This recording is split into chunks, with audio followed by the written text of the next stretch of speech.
ቀዳማይ ሚኒስትር ካናዳ ጃስቲን ትሩዶ ምስ ቀዳማይ ሚኒስትር ኢትዮጵያ ዶክተር አብይ አህመድ አሊ ኣብ ጉዳይ ቅልውላዊ ኢትዮጵያ ኣድሂቡ ከም ተዛተየ ምንጭታት ካብ ካናዳ የቃልሁለው ፍሉይ ልኡክ ሕብረት ኣፍሪካ ኣብ መቐለ ምቕናዩ ዝተፈልጠ ኮይኑ ምስ መራሕቲ ጃንታ ማለሊት ሰፊሕ ዝርርብ ምክያዱን ኣፈኛ ህወሓት ጌታቸው ረዳ ሓቢሩ ብዘይካዚ ምክትል ጉዳያት ወፃኢ ኣሜሪካ ሞሊፊን ኣምባሳደር ጀፍሪ ፌልትማን ተኪኡ ሓድሽ ፍሉይ ልኡክ መንግስቲ ኣሜሪካ ኣብ ዞባ ቀርኒ ኣፍሪቃ ኮይኑ ተመዚዩ ዘሎ ኣምባሳደር ዴቪድ ሳተርፊልድን ዝርከብዎም ላዕለዋይ ልኡክ ኣሜሪካ ኣብ ዝመጻ ውሕዳት መዓልትታት ናብ ኣዲስ ኣበባ ክኣቱ ምዃኑ ይንገር ኣሎ። ከምቲ ብዙሓት ተንተንቲ ዝገልጽዎ ዘለው ጉዕዞ ላዕለዋይ ልኡክ መንግስቲ ኣሜሪካ ናብ ኢትዮጵያ መቀጸልታ ናይቲ ዝሓለፈ ሰሙን ዝተኻየደ ዝርርብ ቀዳማይ ሚኒስትር ዶክተር አብይ አህመድ አሊን ፕሬዚዳንት ባይደን ከም ዝኾነ እዩ።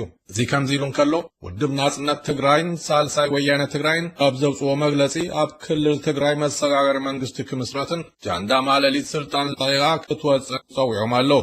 ኣብ ክልል ትግራይን ከቢድ ህዝባዊ ቅልውላው ተላዒሉ ምህላውን ህዝቢ ትግራይ እቲ ኩናት ብሰላም ክዓርፍ ኣብ ምጥላብ ይርከብ።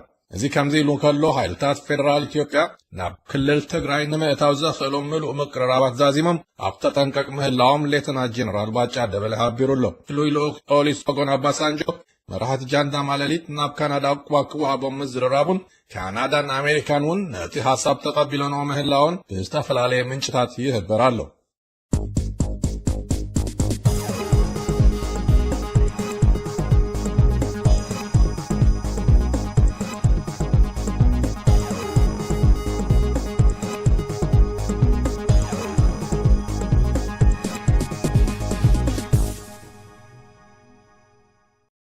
መንግስት እስራኤል ኣብ ከተማ ሚግዳል ጽርግያ ኣብ ዝስራሓሉ እዋን ንተመራመርቲ ስነ ጥንቲ ታሪክ ኣመንቲ ክርስትናን ኣዝዩ ዘገድስ ርኽበት ኣጓሊፍዎም።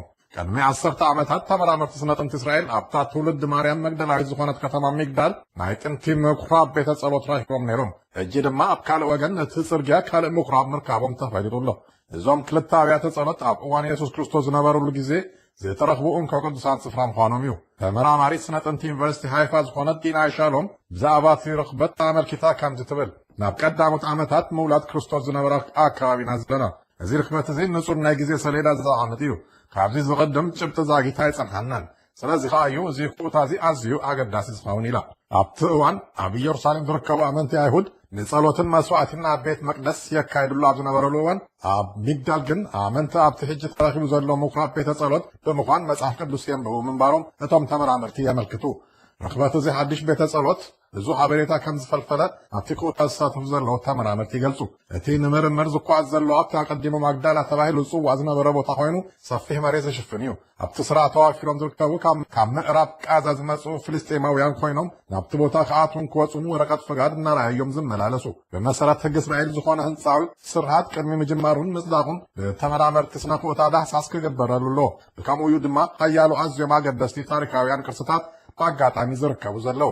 እቲ ተመዲቡ ዝነበረ ስርሓት ጽርግያ ክቋረጽ ወይስ ኣንፈት ክቀይር ዛጊት ብመንግስቲ ዝተዋህበ መግለጺ የለን። ተመራመርቲ ግን ኣገዳስነት እቲ ርክበት ኣብ ግምት ብምእታው ነቲ ናይ ህንፃ መደብ ክስረዝ ተስፋ ገይሮም ኣለዉ። ወላካ ኢየሱስ ክርስቶስ ኣብቲ ቦታ ይምህር ከም ዝነበረ ብሰፊኡ ይጸሓፍ ዳ እምበር ዛጊት ካብ ተረኺቡ ዘሎ ኩታ ግን ብቀጥታ ንስም ክርስቶስ ዝጠቅስ ምልክት ኣይረኸቡን። ካልኦት ተመራመርቲ መጽሓፍ ቅዱስ ድማ ማርያም መግደላዊት ኣብዚ ሕጂ ተረኺብሉ ዘሎ ምኩራብ በፂሓ ክትከውን ከም ትኽእል የነቱ።